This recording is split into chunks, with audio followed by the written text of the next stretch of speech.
Hey guys, I'm Urizi. This story is all about what if Naruto turns into a fox during a full moon. Pre-timeskip, no Biju, Konoha is a village of ninjas who hunt demons. Naruto is a ninja with secrets. And tonight is the night of a full moon. Before we proceed with the story, please like and subscribe to this channel if you liked the video, and don't forget to check the description for the other works of the author if you liked the story. Let's start. Chapter 19, The Gardener. The Hokage sipped at his morning tea as he sat at his desk and carefully considered the note that the small demon toad had just delivered to him from Jiraiya. Normally, Jiraiya only sent reports to him once a week at most, but in the past 48 hours his former student had written him 3 times. The only thing that had startled the old man more than the unusual frequency of his former student's contacts was the information that the notes brought to him. The first message informed the Hokage that Jiraiya would be secretly entering Uzushiagakuer no Sato and that some answers should be uncovered shortly. The second had been a hurried scrawl, Kitsune infestation suspected, am seeking out Kushina to confirm. And the third note had detailed his confrontation with Uzumaki Kushina, the aftermath, and informed the Hokage that he had been smuggled back out of the fox-infested village and would be meeting with the old gardener woman in the afternoon. At least Naruto is explained now, the old man thought as he swirled the steaming tea in his cup. The boy is a Hanyu and a werewolf, a rare combination indeed, probably even unique. There is no doubt that he is Minato's son.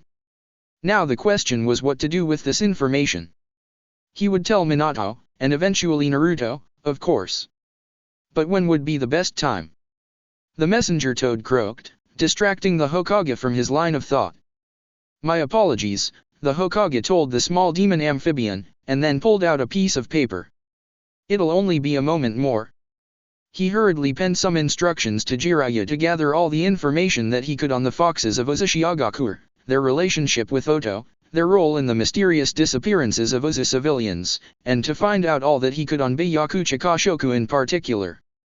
He handed the note to the messenger toad, and the creature saluted him before vanishing in a puff of smoke. Within moments, the toad would return to Jiraiya and pass on the Hokage's orders. The old man sighed and returned to sipping at his tea. There was a great deal more to consider now.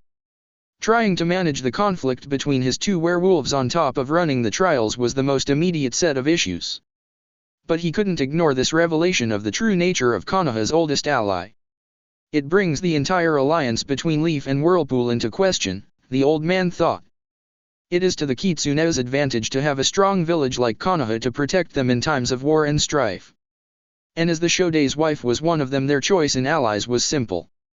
But Uzumaki Mito was said to have played a pivotal role in halting the Kyuubi no Yoko's advance on the young Leaf village, allowing Hashirama and Madara to slay the massive beast. That called into question the long-held belief that the Kyuubi had been the living god of the Kitsune race, that all Kitsune followed, that monsters lead without question. It didn't seem likely that only one Kitsune would turn away from the Kyuubi. If one could stand against him, then logically there would have been others. I suppose that it could be possible that the whole war against the Kyuubi could have been part of a larger, longer-running conspiracy. The Hokage drained his teacup and shook his head. Although, even considering the lengthy lifespans Kitsune possess, it's ridiculous. They lost too many in the Great Hunt to make any such plot worth the immense cost. Still, it was very hard to put much confidence in a shapeshifter. A being that could change form from beast to man, or, at least something that appeared to be a man, and back again on a whim, didn't seem trustworthy. And worse, Kitsune were reputed illusionists, which only doubled their potential for deception. I will have to debate this with my wife.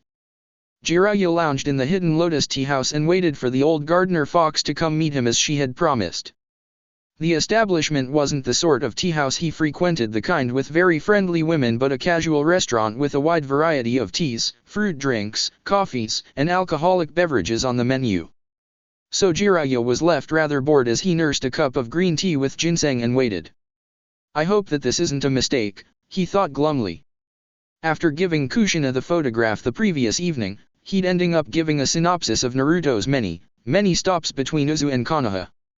When the redhead had heard how badly her attempt at getting Naruto to a happy home had backfired, the fox woman had been devastated. The old gardener had ended their meeting there.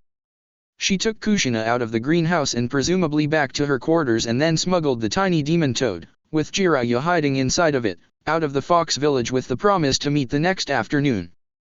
A server girl, a cute black-haired civilian, timidly tapped his shoulder.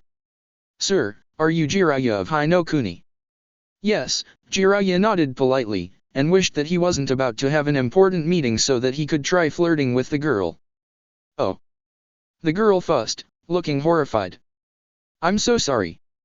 We were supposed to take you to the dragon room." The young server bowed deeply to him. "Please follow me." "All right," the white-haired man agreed easily and left his lukewarm tea behind as he strolled after the mortified waitress. The dragon room sounded grand, but it really wasn't. The room wasn't terribly well lit and sparsely decorated with a few plain wall hangings of stylized dragons.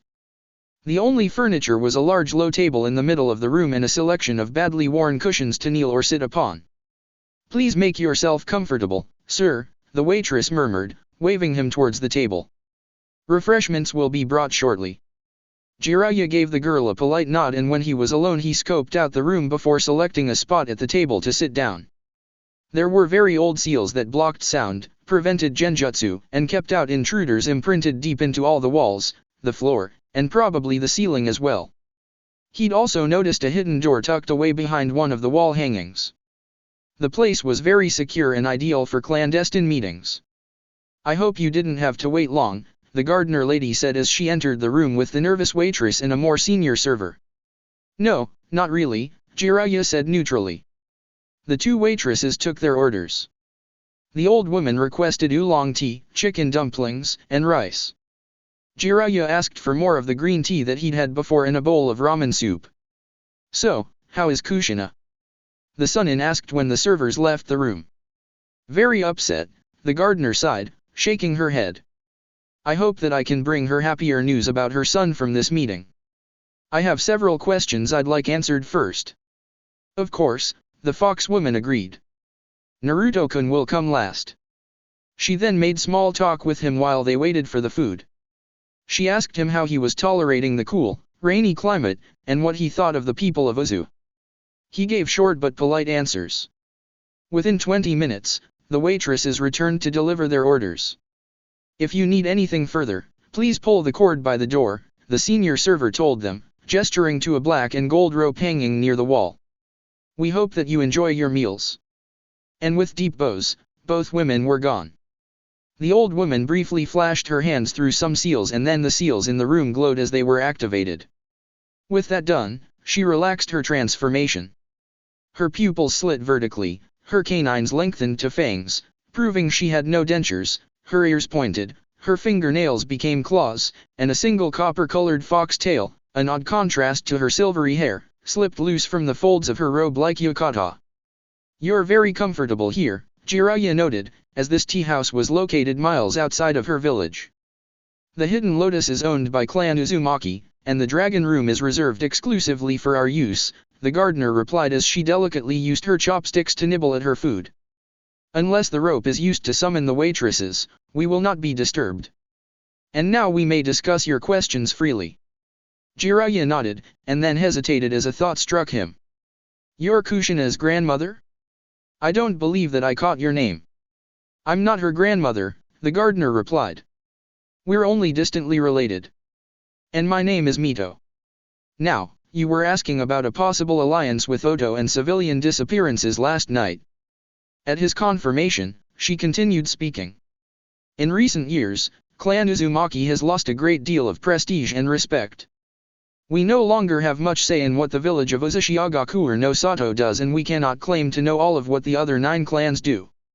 Clan Uzumaki has no knowledge of any dealings with Otagakuer no Sato, nor does Clan Uzumaki support any such alliance.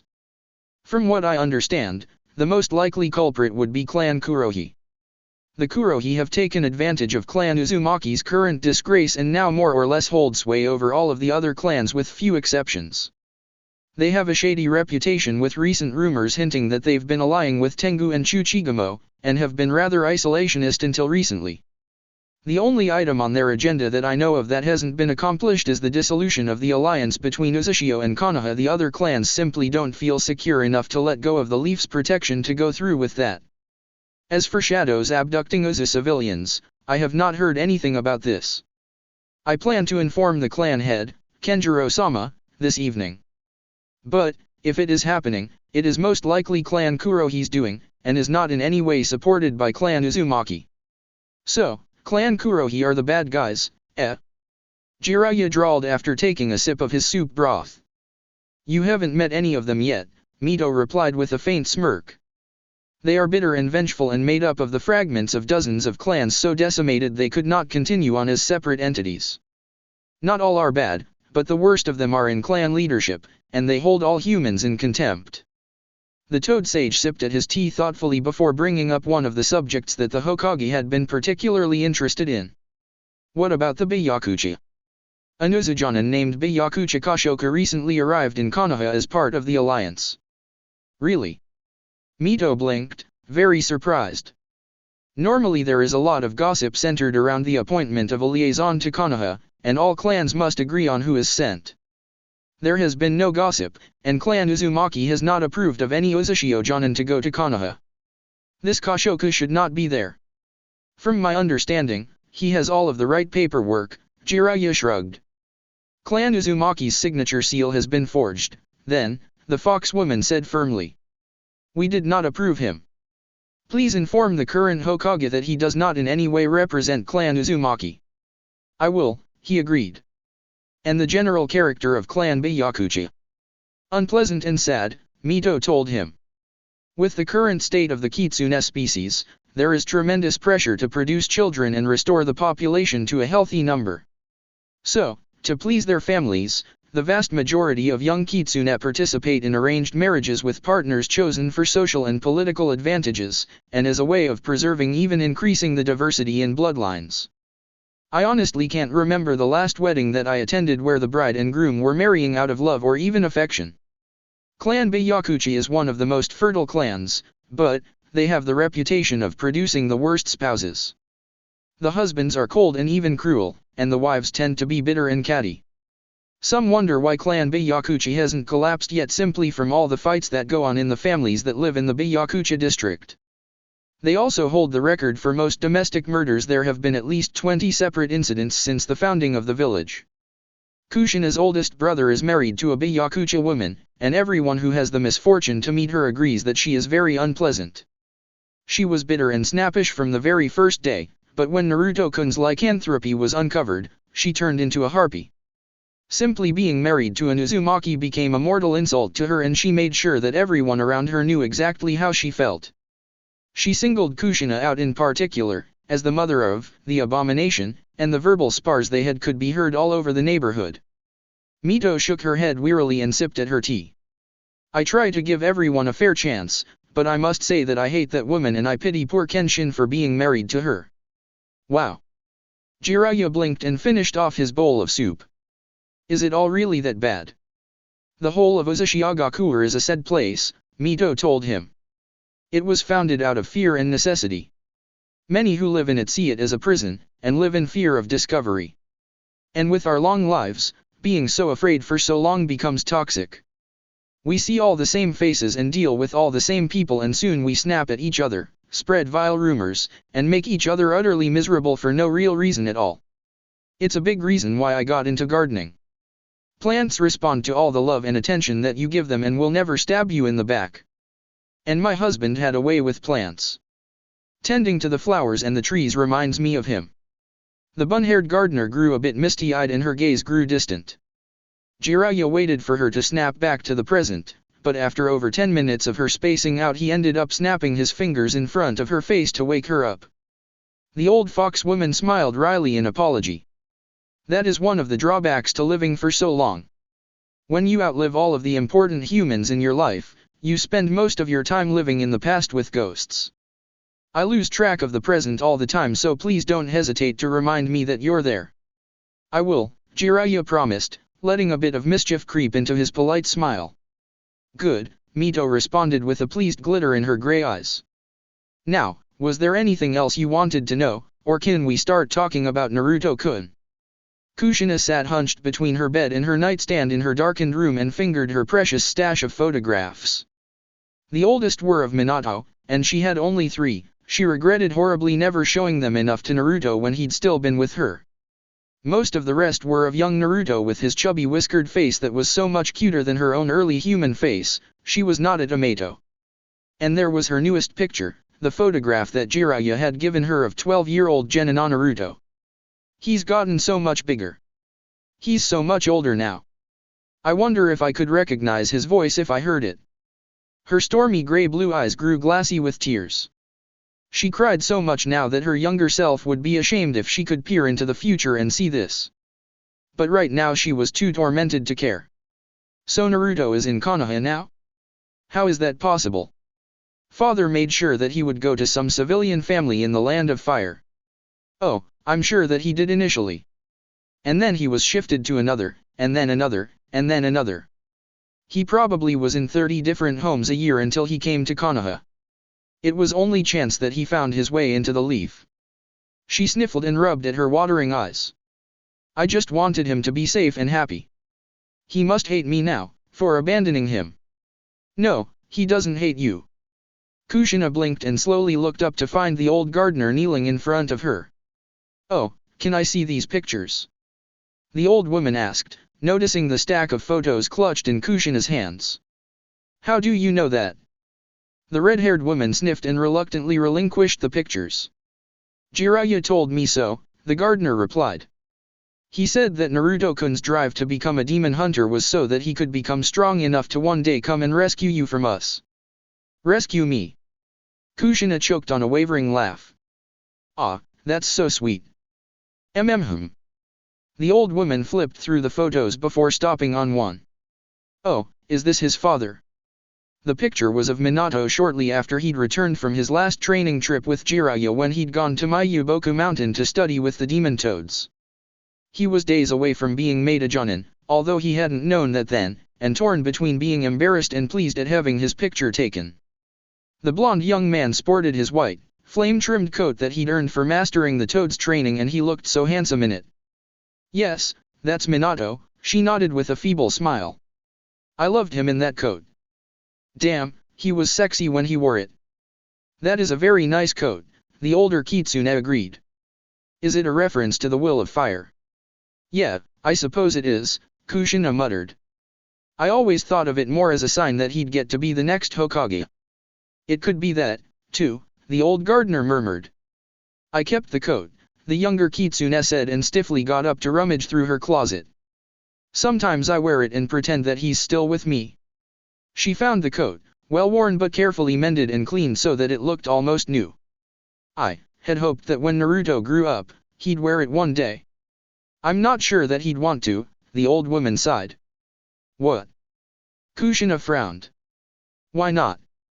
While Jiraiya said that Naruto-kun still adores you, Kushina-chan, he lays all the blame for his situation on his father, the grandmotherly gardener answered.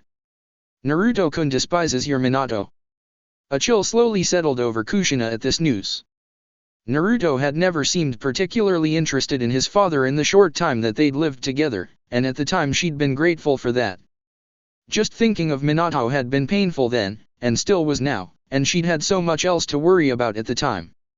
But Naruto's lack of education about his father had left him only with the unsavory ideas that her family had about the reluctant werewolf. I need to fix this. She wanted to pack her things and set right out for Konoha so that she could find Naruto and teach him all the things that she should have told him from the day that he'd been born. It had to be done in person, a letter or a message just wouldn't do. But she couldn't leave the country. It would violate the deal. The tracking seal that had been imprinted on her shoulder would let her father and the clan elders know the moment she boarded a ferry for the mainland. But how? The shadows of Uzugakure no Sato were often compared to Konoha's Umbu, but Kenshin had never been to Konoha and had no experience with their Umbu, so that he couldn't agree or disagree with the comparison. He really didn't care for Konoha one way or the other. He wasn't really happy with the mess his baby sister had gotten herself into in that foreign village, but he had more immediate problems of his own. Each of the 10 clans of Uzu sent their best fighters into the secretive elite security force of the Shadows. When a shinobi became a shadow, they weren't supposed to care about the petty differences between the clans and focus only on providing security and strength to the village as a whole. Shadows took their orders from the Council of Clans and the organization's leader, the Kuro Kage, a position wholly unrelated to the Kages of the 5 great villages. Kenshin, as the oldest son of the head of Clan Uzumaki, and as a talented shinobi, had been a shadow for several years now. His father had never asked him to bend or break the rules of the shadows. But now, a most disturbing rumor has come to my attention. Someone has seen shadows abducting humans and ferrying them to the northern islet from where they never return. Find out the truth without your fellow's knowledge and inform me at once on what you find. He'd balked at that, initially. It wasn't Clan Uzumaki's business to investigate the shadows, and it certainly wasn't right to keep the investigation secret. However, his father had persuaded him to go along with it. The rumors of Clan Kurohi's misbehavior are no longer just rumors. The Hokage himself has written us a letter asking for an explanation as to why our ninja are meeting with Oto Ninja. There is now a representative of our village in Konoha, a Byakucha that our clan does not know of or has approved of. Only Clan Kurohi has the pull to treat with other villages and send emissaries to Konoha without us knowing a thing. And the recent Kurokage, he's a Kurohi, isn't he? Kenshin grimaced behind his black ceramic mask as the boat he rode in bobbed with the waves. Well, it was Ryoga's mask, actually. To investigate secretly, he'd swapped places with another shadow from a clan not strongly aligned with the Uzumaki. Ryoga was skilled but a naive soul, and he'd been eager to give up his shift for Kenshin's duties. So, as not to get caught, they'd swapped masks and even gone so far as to transform into each other's human forms, a tricky thing to do without extensive practice. Ryoga really needs to eat less garlic, this mask reeks. Up ahead the rocky, cave-riddled little island loomed through the gray, early morning mist. Only seabirds lived on the island, but the network of caves inside of it was home to the biggest shadow outpost in all of Uzunokuni. Kenshin had been there before, but not in several years, so he had no idea what might be going on there now. It shouldn't be too hard for you to impersonate me, Ryoga had told him. No one talks much on the job there. It's too creepy. Just do whatever the commander says and remember that you're supposed to be me. Oh, and don't talk about what you see there with anyone, not even other shadows. Only the Kurokage has the authority to talk about this project, K. The barrier around the island was definitely new. It was hard to hold his tongue and not ask about it as two of the shadows in the prow of the boat made a temporary opening in the shimmering violet field for them to pass through. He was supposed to be Ryoga and therefore wouldn't be confused by this addition to the islet's security. The boat was steered straight into one of the cave openings, normally kept hidden by high tides. Beyond the cave mouth the cavern was lit with artificial lights and rigged up with wooden scaffolding and floating piers. Nothing looked much different as Kenshin debarked to get his instructions for the duty shift, but he still kept on his toes with his eyes wide open. He was given several tunnels to patrol and a captain to obey and sent on his way. Kenshin knew the tunnels in question and so he went off to do his duty. But what he found on his route was a real smack in the face. One cave contained werewolves. Unlike the ferocious snarling mad beasts that he was used to encountering, they were docile, drooling, piles of fur. They wore seal-studded collars and monocles and he suspected that that was the reason for their bizarre behavior. The next chamber he came to had a natural skylight to the outside, and it contained eagle tengu. Unlike the common crow tengu, which could be bought with a steady stream of cheap, sparkly baubles, eagle tengu were fiercely independent and made no alliances with other species. They, too, wore collars and monocles and were just as unusually subdued as the werewolves. And the third cavern he reached, that was the most shocking. It was filled with cages that held drugged humans. Most had the same collars and monocles as the werewolves and tengu, and they had wounds on their shoulders or the arms or legs or sides. There was a minority that was unscathed and collar and manacle free, and even through the haze of their sedatives which kept them from screaming they looked terrified. As Kenshin slowly, stiffly passed through the chamber, which reeked of sweat and stale blood, he passed by a maskless shadow who was checking over the caged humans with a clipboard in his hands. "I can't wait for the next full moon," the other shadow muttered under his breath. "This batch will triple our stock of werewolves." "They're bite-breeding werewolves here," Kenshin thought with barely contained horror. "They're harvesting human civilians and deliberately infecting them. And the eagle tengu? What are they doing here? Building an army?" That thought stilled his heart for a moment. "I need to inform father as soon as I return to the village." Chapter 20, Fell Spirit. Naruto glared at the grey pre-dawn light as he sulked up in the branches in one of the many humongous trees that formed the Forest of Death. How can I still be lost? After his masterful rice cake and white box theft from the Tokinen, he'd spent hours and hours trying to avoid getting caught by other teams and find his way back to Sakura and Sasuke, without success. Is the Forest of Death really that big? The blonde boy kept on staring in the direction where the sun would soon rise and picked at the bark of the branch he was sitting on with his claws. When the sun rose, it would be a full day and a half since he'd gotten separated from his teammates. He really didn't like that one bit. A chilly wind brushed against his left side and he shuddered at the feeling. It came from the direction of the Kyuubi's bones. He didn't know how he knew that, but he knew that he was right. That nasty skeleton. Ah, that's it. The Kyuubi. He had gotten separated from Sakura and Sasuke at the Kyuubi no Yoko's grave, so if he went back to that spot, he would have a much easier time tracking down where his teammates had gone to. Of course, going back to that spot meant experiencing that awful malevolent aura that choked the air again. I can't keep avoiding that spot, he muttered to himself. Sakura-chan and that bastard are probably still around there. What if that creep had hurt them after he'd been chased away from them by that snake? What if they'd been hurt bad? What if they... I'll find them. Naruto gritted his teeth and sprinted off in the one direction that he'd been avoiding like the plague. I'm coming for you guys, just hang on. Sasuke floated in blackness. He couldn't see or feel his body. Maybe he didn't have one anymore. He felt hot. He felt cold. He felt claws grasping and tearing at him. Sasuke stood at the edge of the pond where he had mastered his first Katonjutsu.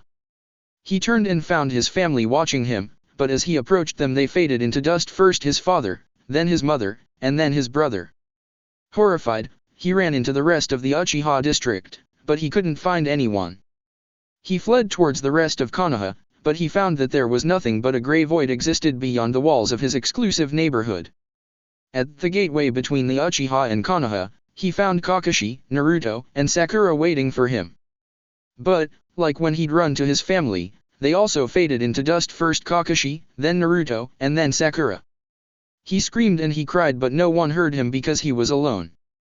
The Uchiha tried to swim in the darkness, seeking some sort of light. But he never moved, nor did he find any spark of light anywhere. There was only endless black. He tried to speak so that someone would find him and help him. But his mouth didn't move, nor was he able to make a single sound. There was only absolute silence. He ran through the dark streets of the village by the light of the full moon. He stayed late at the academy to obsessively practice his kunai throwing and lost all track of time, and now he was super late for dinner. But, as he was running, he realized that he really wasn't getting anywhere. He kept circling the same few blocks and never reached the gateway to his clan's domain. And then snakes burst out of the street and bound his body with their scaly coils. While he struggled against them and sobbed with fear, a shadowy form of a man materialized out of the dark and sauntered around behind him and ran his tongue along Sasuke's cheek. I'll give you power, Sasuke-kun. Just hold still for 1 minute. Sasuke tried to activate his Sharingan so that his sight could pierce the gloom, but all he felt was weakness. He felt blind. What good was an Uchiha without his eyes? He idly imagined a Tengu had pecked his eyes out and that was why he couldn't see. But that made no sense. Right? Sasuke stood outside of an apartment building, Naruto's, and waited for something. A spot on his neck suddenly hurt like he'd been stabbed there with a burning kunai and he crumpled to the sidewalk. As he gasped and cried out in agony, a black rash slowly spread over his skin, the pattern wavering before his eyes like it was made of constantly moving bugs.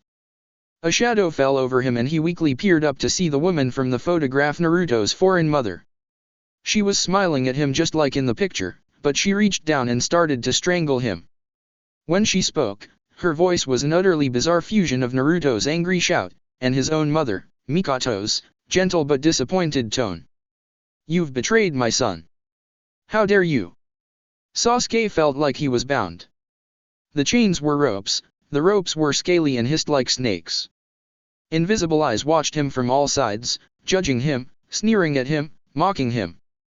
The air was fetid and disgusting. He smelled smoke and rotten flesh and stale blood.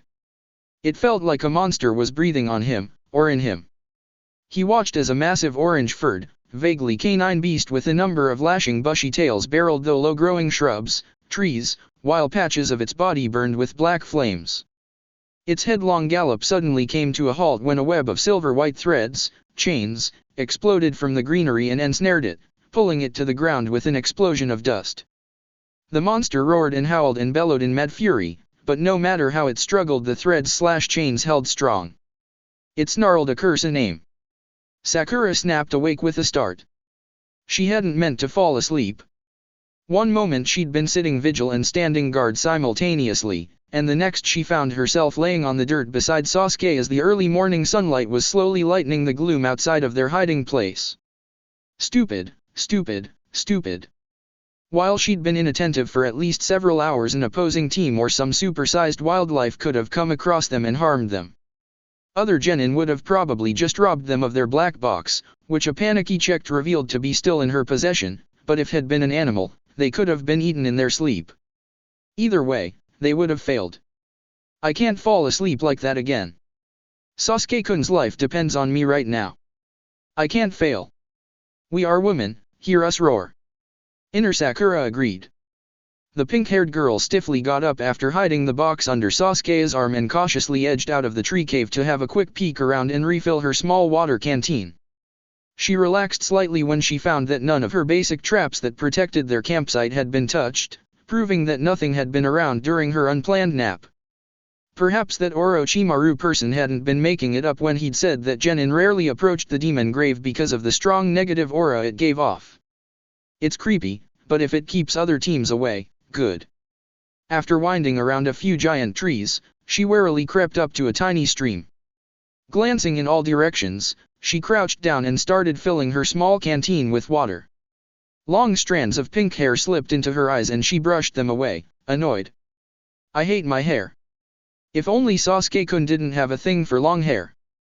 Or, at least that's what the popular rumor said that he liked.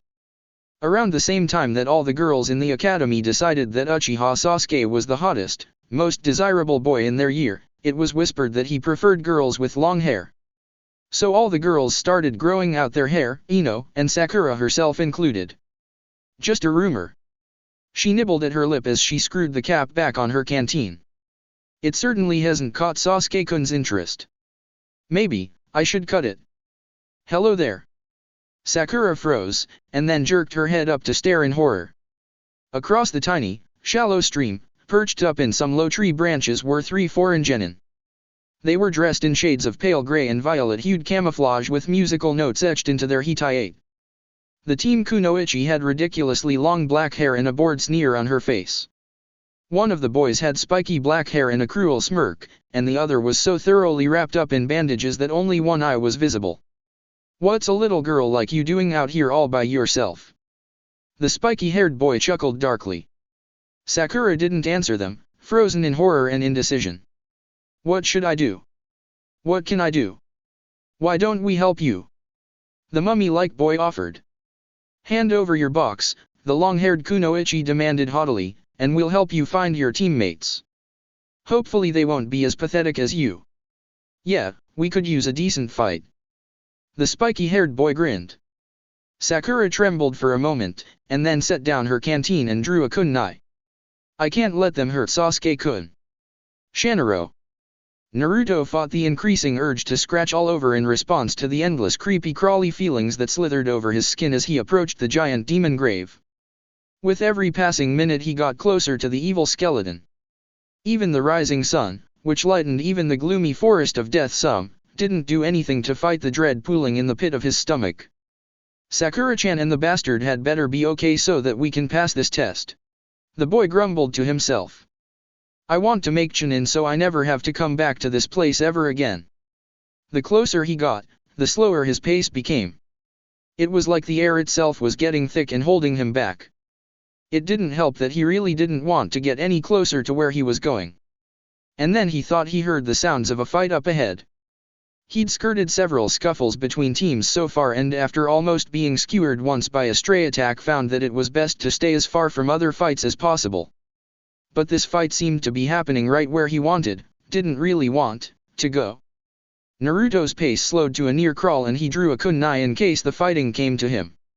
At first, all that told him that there was a fight was the occasional shout or scream. When he was close enough to almost make out words, there were a few explosions, loud booms followed by a few plumes of dust blowing through the trees. And then, there was an explosion of leaves as a body sailed through them, and that body crashed into the tree next to the one that Naruto was perched in. Before Naruto could move, a second body skidded into view, darting for the body that had crashed.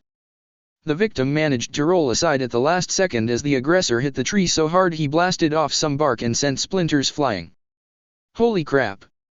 For a minute, the scene seemed frozen as Naruto gawked at it. One of the combatants was vaguely familiar, a boy all wrapped in bandages and wearing loose violet-gray clothing, a straw cape, and a stooped posture, but Naruto couldn't remember where exactly in the trials that he'd seen him before, or recall what his music note Hitaiate meant. The boy who'd punched the tree was easier to identify. He wore green spandex, had incredibly bushy eyebrows, a strange face, had very shiny black hair in a bowl cut, and before the trials had gotten underway he'd hit on Sakura. "I shall defeat you," the boy in green spandex declared, pulling his bandage-wrapped fist out of the small crater he'd left in the tree trunk. "I shall punish you for harming the beautiful Sakura-san." "Sakura-chan?" Naruto blinked and readjusted his hold on his kunai so that he could aid the bushy-browed boy and hopefully find out where his teammates were. "You've already lost," the mummy-like boy growled and tapped a senbon needle against a strange metal plate strapped to his right forearm. "Arg, that sound." The sound was awful, high-pitched, ringing. It tore at his eardrums and made him dizzy and queasy. Naruto gagged and pitched forward, tumbling off his branch when he couldn't correct himself. He bounced off several branches on the way down before smacking into the dirt with enough force to lose his breath. Dully, around the stabbing ear pain and dizziness, he noted that the boy in green had landed a few yards away from him, probably in a similar state. "Ugh, what the hell?" "Two for the price of one," the mummy boy remarked, sounding as if he was very far away. "Another Leafnin, wearing orange. What a fool. It's the end for both of you now." Naruto blinked and tried to get his bearings, and noticed that there were a few kunai buried blade end in the dirt with tags hanging from their end rings. Paper tags that hissed. Explosive tags. Shit. The blonde boy rolled over and tried to crawl away even though his messed up ears made the ground feel like it was as stable as the ocean waves. Boom. Naruto went flying from the shockwave and bounced once, twice, and ended up in a small dark cave with spear-like rocks at the entrance that almost looked like teeth. Teeth? The air was thick and heavy and rank. It reeked of smoke, rancid meat, and general bad breath. A hot breeze wafted from the black back of the cave, almost like something was breathing. What, where the heck am I? Looking at the toothy cave opening, Naruto was suddenly reminded of the Cuban no Yoko's skull, coated in moss and tree roots so that it had been barely recognizable as a skull. Ah, I'm in its mouth. Grossed out, and thoroughly freaked out, Naruto staggered to his feet and tried to flee. But, with a loud creak, the jaws snapped shut. And Naruto found himself sitting in utter darkness with no clear escape. Why-ah! Somebody get me out of here. The temperature spiked so that it got hard to breathe. Eerie red energy slowly bubbled up from the back of the cave, from the demon's throat, and boiled like water for instant ramen, or red-hot lava. Naruto tried to get away from it, but even though the Cuba skull was massive, there was only so much space inside its mouth. The horrible energy bubbled over and around him, cocooning him, trying to force its way inside of him through every pore. And then, right in front of him, a giant eye red and bloodshot and Vulpin opened and stared at him and through him. "I see you, little fox." Sakura trembled in pain and fatigue as she stared down the tube set in the palm of the spiky-haired Otonin. She'd put forth her best effort to protect Sasuke, and even gotten some help from Enopig, her teammates, and Lee. But it looked like it would all be in vain. At first she'd been alone, and the trio of Otonin Genin had easily trounced her. She hadn't given up though, and then Team 10 had arrived. The distraction that they had provided allowed Sakura a few moments to recover. In the confusion that had followed, Lee had also arrived and thrown himself into battle in her defense. For a moment, she'd had hope that she could win. With 4 other genin, one of which was their senpai, surely they could defeat these Otonin. But then Team 10 had been driven off. Then Lee had been led away by the boy swathed in bandages, so he couldn't help her. And the two remaining Otonin hadn't been kind to her. The girl with the long hair had grabbed Sakura's pink tresses and yanked them while mocking her relentlessly. Desperate, Sakura hacked off most of her hair, leaving it short and choppy, so that she couldn't be subdued that way. She'd wanted to return the favor to the Oto Kunoichi and slice off all the long, black hair, but the boy and girl had double-teamed her.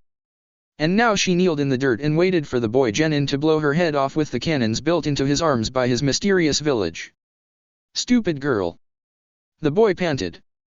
This is your last chance. Give us your box. Bite me, Sakura said with a quavering voice. You'll get that box over our dead body. Inner Sakura viciously agreed. Nah, I'll just blow your brains out, the boy grunted and tensed to fire. Gathering her nerve, Sakura lunged forward and to the right so that she could latch her teeth into the boy's arm. Gah! Crazy bitch! The boy howled and tried to shake her loose. Kin, get her off of me. Maybe she has rabies, the girl, Kin, joked nastily, and started hitting Sakura in the head. You'd better get your booster shots when we return to Otagakure, Zaku. Each blow got harder and harder. Stars started dancing behind her eyes and her teeth ached as she struggled to keep biting down with all of her strength. She would have used her hands to help hang on, but one arm was numb and her other shoulder throbbed and felt like it could be half dislocated. I won't give up. I can't. Team 7 won't fail because of me. Rah! Inner Sakura cheered, throwing punches and kicks inside Sakura's mind. You go girl. Make these creeps remember your name. Just kill her already. Zaku whined. The master said that killing was okay. He even wanted us to kill some of them. Quit your moaning and stop flailing, Kin grumbled. If you don't hold still, maybe I'll hit you instead. Hurry up. Zaku complained. I'm starting to lose feeling. The pounding on her skull stopped and from the corner of her eye Sakura dazedly watched as Kin pulled out a few senbon needles from a pouch. I'd stab her in the ear, but that might make her clamp down harder, Kin mused. Pricking her jugular would work better, although it'd be slow. Just use a kunai and slit her throat already. Zaku barked. Oh fine, you big baby, Kin pouted and started to put her needles away. Needles are so much more elegant than. Something in the air changed. Kin and Zaku felt it, and looked around warily, the boy even forgetting that Sakura was biting him still. Sakura, still dazed from all the blows to her head, felt it too. It was like something blotted out the sun, even though it didn't get any darker. The forest grew deathly silent and still, like time had frozen. There was no breeze, but it felt like a chilly draft washed over them. And then the tense atmosphere was broken with a roar. What was that? Zaku growled. Some kind of animal. I don't know. Kin replied quietly and then, apparently recalling that Sakura was still attached to Zaku's arm, cracked the pink-haired girl with a single stunning blow that finally knocked her loose. Let's finish her, link up with Dosuo, and get the hell out of here. Yeah, the boy agreed. Sakura lay on the ground, feeling oddly disconnected from herself. What's going on? Inner Sakura gave her no answer. Let's finish this, then, Zaku muttered and loomed over her with a drawn kunai and a grim expression. Huarg. There was a crashing sound and Kin and Zaku looked away from her. Dosuo! Kin cried. What the hell, man? Zaku demanded. Run, Dosuo told them, and Sakura sluggishly rolled on her side to see the bandage-covered genin. Forget her and run. Why? Zaku asked. Because. Gurayuawa. And then it was there, clinging to the trunk of a tree just behind Dosuo. It was oozing this awful red-orange chakra that cloaked its entire body. The bubbling, warty chakra cloak formed clawed paws on its hands and feet, horns, or ears on its head, and a tail. Long thin threads of chakra trailed after it like spider silk, or marionette strings. Underneath the chakra shell was a sick parody of a human being. It wore clothing that reminded her of Naruto's garish outfit, but through the haze of magical energy it was impossible to tell what color it was. The thing had claws, fangs, pointed ears, thick black stripes on its cheeks, and demon eyes that had slit pupils. Sakura stared at it, and as the adrenaline started washing the haze from her brain, she realized that it was evil, an evil far beyond the rogue hunter's Abusa. What is it?" Kin whimpered. "It came out of the giant demon skull's mouth," Doser replied as he readied his sound plate for another attack. "I'll try to stun it so that we can es." And then it lunged. Chapter 21, Hell Fox. It was nice to have eyeballs again. Sensing fear was good. But seeing color leave skin and eyes grow wide was so much better. It was also nice to be able to smell again. He drank in the sense of the moist air, decaying leaves, and the sweet perfume of terror. Even though there was the rancid stench of unwashed human tainting everything, he still greatly enjoyed the ability to smell. Hearing their shouts and screams was a music that he'd sorely missed. The tactile sensation of tearing the boy's arm open was thrilling. And the taste of his blood metallic with a sickly sweetness was divine. If only this could last forever. Unfortunately, the return of his five senses would only be temporary. The avatar that he'd managed to possess was too young and impure to survive becoming a new vessel for his mighty soul. If only a kitsune with at least 5 tails had come to him, things would be different.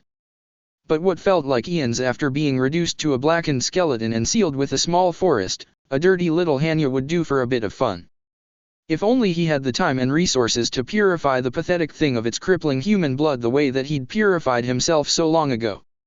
It was really unfortunate that the Hanyu was so immature and frail. With wild joy he hurled his fleshy puppet at the other little humans, leaving the maimed boy to suffer a bit. One of the females tried to poke him with needles, but his cloak of raw power easily stopped them. Ignoring her, he struck out at the skulking boy who had tried to harm him with sound waves.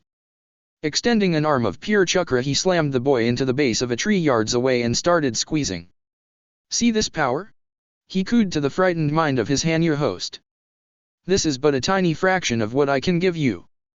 Train hard, grow older, and come to me again, little fox. I will burn away all your worthless human blood and forge you into a true demon. You'd cure me of being a werewolf?" He paused, confused. As a powerful and intelligent demon, he was knowledgeable about every race of supernatural beast that roamed the continent. But he'd never heard of anything called a werewolf before. With a frown he turned inward to examine the Hanyu child's memories for information. Boom! A spectacular blast of air pressure sent the meat puppet's body cartwheeling, half because of the blast itself and half because of the loss of traction from the destruction of the dirt underneath its feet. The shock slightly disrupted his hold on the Hanyu, but he refused to release it until he absolutely had to. When the dust cleared, he found that the boy that he'd maimed had managed to use his undamaged arm to unleash the attack. He resolved to tear that pristine arm out of its socket. The children fled. He bellowed and gave chase, intent on gaining as much pleasure as he could from their suffering. But they zigged and zagged through the trees, and his chakra threads were stretched to their absolute limit as they tangled around the forest's trunks, which forced him to abort his hunt much too quickly. However, his disappointment was short-lived. As he worked his way back to his bones, he found that the fourth human child hadn't run with the others. She sat on the ground, trembling, and fingering a clump of pink hair that had been ripped out or cut off. The human child was female. His Hanyu avatar was male. These facts made him smile. "What are you doing?" He crept up to her, his pulse, it had been a long time since he'd had one of those, picking up in anticipation. It had been much too long since he'd enjoyed the pleasures of the flesh. Hopefully his control would last long enough to use her up and then end her. "Leave Sakura-chan alone." Ignoring the Hanyu child's protests, he slunk closer and the girl noticed his presence. Her green eyes grew very round, but the weight of his awesome aura kept her thoroughly paralyzed. He bared his fangs in delight and he crouched before her for a minute to admire the girl's terror. "Why should I leave her be?" he sneered as his host continued to complain. "She's just a human. She's weak, she's stupid, she's fragile, and she has the lifespan of an insect. I have every right to do as I please with her, as do you." He got up and closed the gap, reaching for the girl's shoulder with a clawed hand. "You desire this female, don't you?" "Not like that." The Hanyu fought him, tried to expel him, but the child's efforts only made him laugh. There was no way the little Hanyu could hope to resist his power. The boy's human blood made him far too weak. A foot slammed into the side of his avatar's head, causing the Hanyu body to flip end over end until the base of a tree stopped it. The attacker turned out to be a fifth human, a boy dressed in tight fighting green clothing with a face that was bizarre, even for a human. Strange face set in determination, the boy started loosening the bandages wrapped around his hands and wrists. Beast of the forest of death, the boy barked. You will not harm the beautiful Sakura-san. I, Rock Lee, will not allow it. With the strength of my youth and through the power of my hard work, I will defeat you. He snorted and darted in, intent on destroying the foolish human so that he could get back to his pink-haired plaything. The green boy was fast, but he was faster. The green boy was strong, but he was stronger.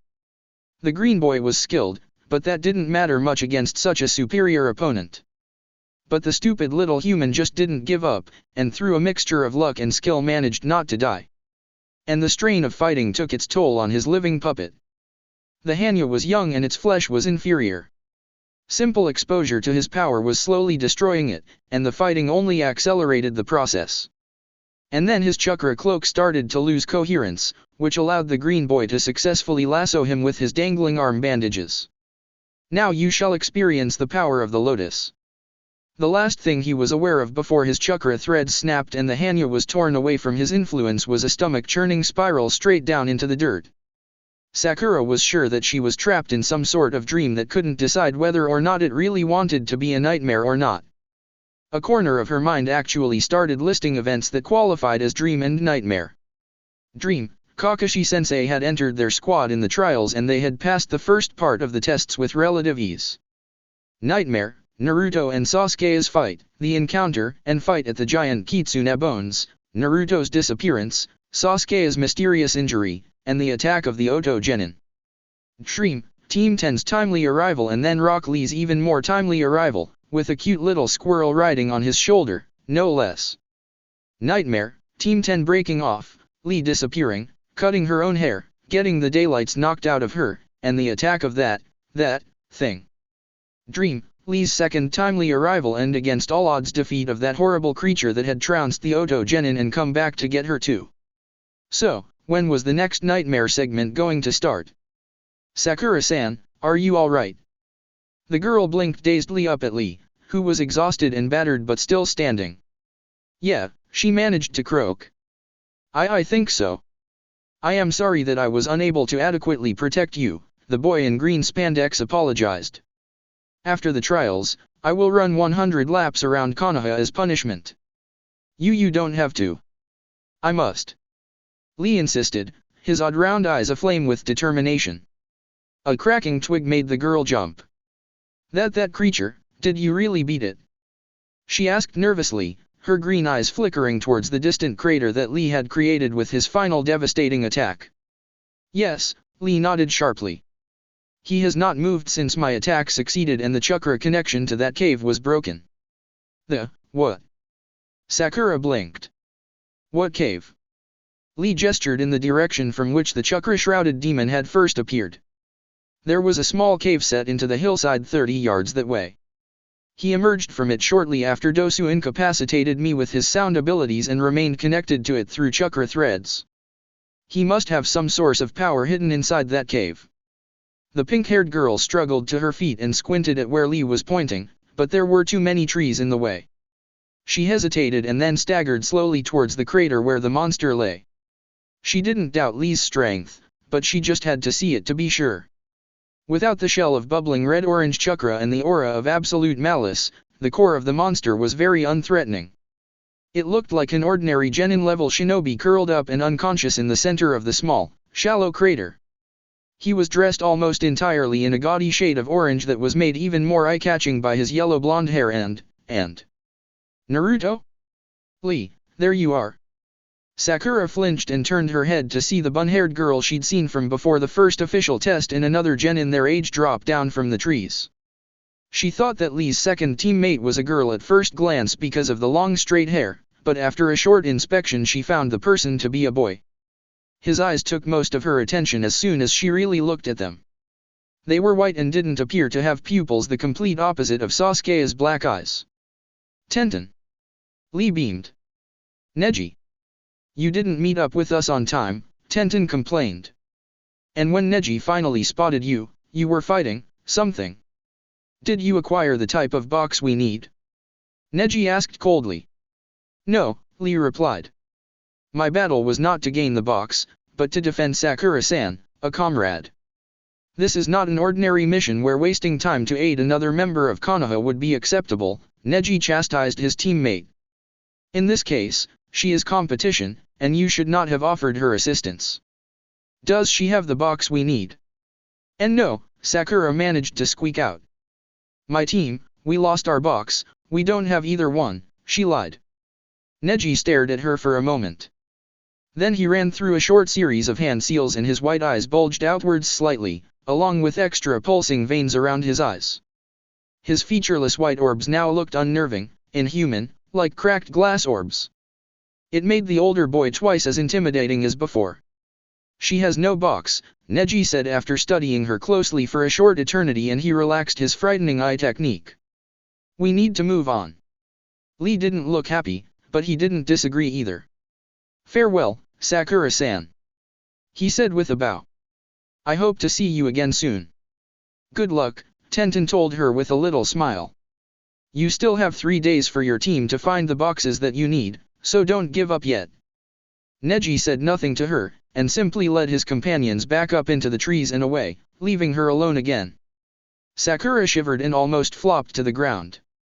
Her green eyes aimlessly drifted around at her surroundings before landing on the crater again.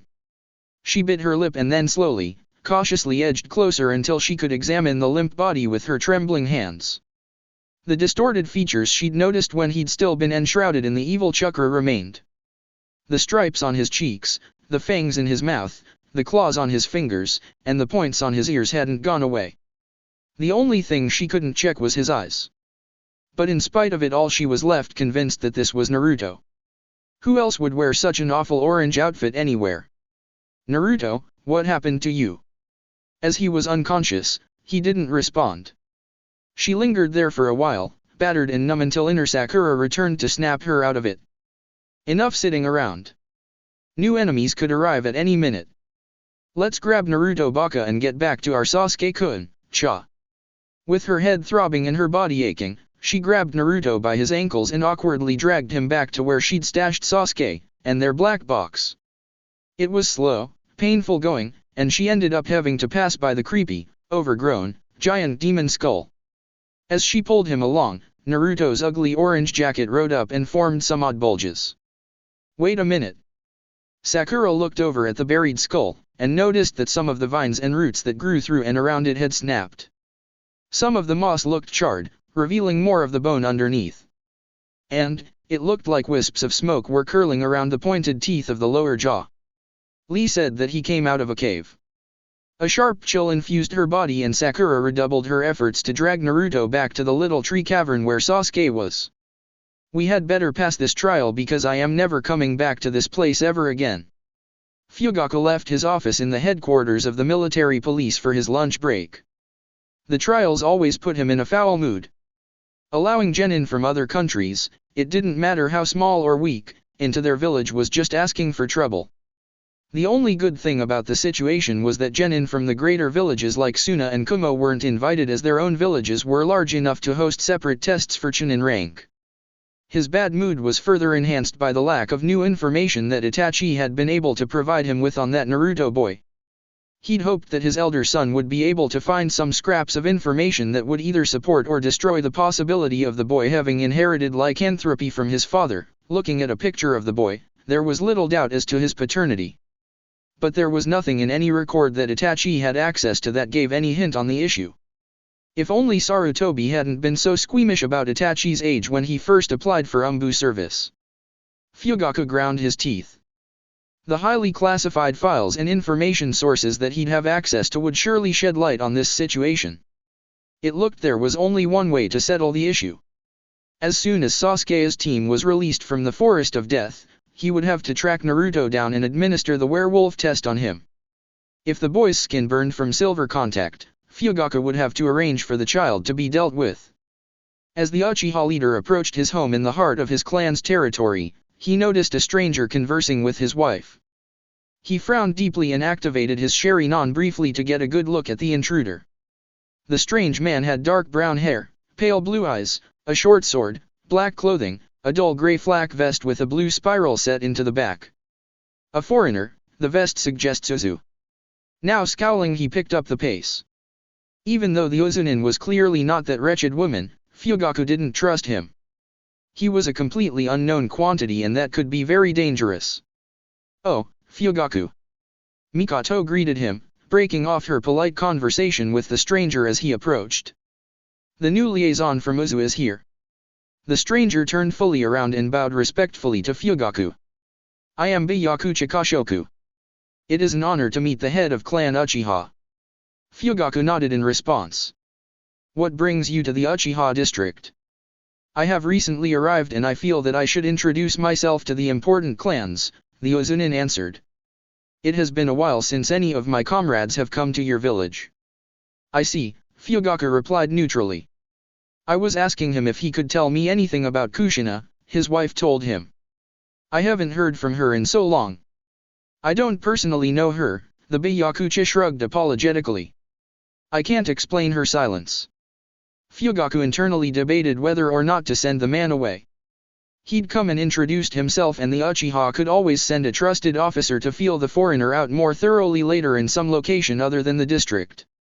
But this man was from Uzu and while he might not know that woman personally, there was a good chance he would know something, even just a rumor, about her offspring, especially if he had turned out to be a werewolf. "If you have time, would you like to have lunch in my back garden?" Fugaku offered. The Uzunin looked surprised, but very pleased at the invitation. "I would be most honored to join you."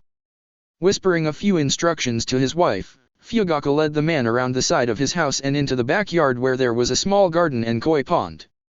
He settled his guest on the back porch by a small table that was often used to play strategy games. Mikoto brought out some light fruit juice and the framed photograph of Sasuke's genin team. "Do you have any children, Byakuchi-san?" Fugaku inquired. "No, I don't," the Uzunin replied. "I have 2 sons. Itachi serves me well in the military police and I am sure that he will mature into a fine leader for my clan. His younger brother, Sasuke, is slightly less talented, but he is tenacious and highly driven and I have no doubt that he will excel greatly as a shinobi. Sasuke is currently participating in the trials and I have great confidence that he will gain Chunin rank." Fugaku displayed the picture and pointed Sasuke out to his guest. "A very handsome boy," the Byakuchi remarked as he studied the photograph. "I'm sure that there are a lot of girls after him.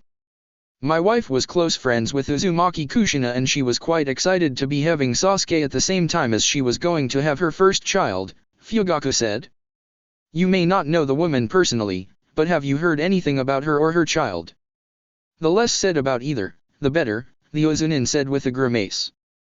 "I never cared much for the woman myself," Fugaku replied. "But anything at all about her would mean a lot to my wife." "There's really nothing good to say," Kashoku sighed and shook his head.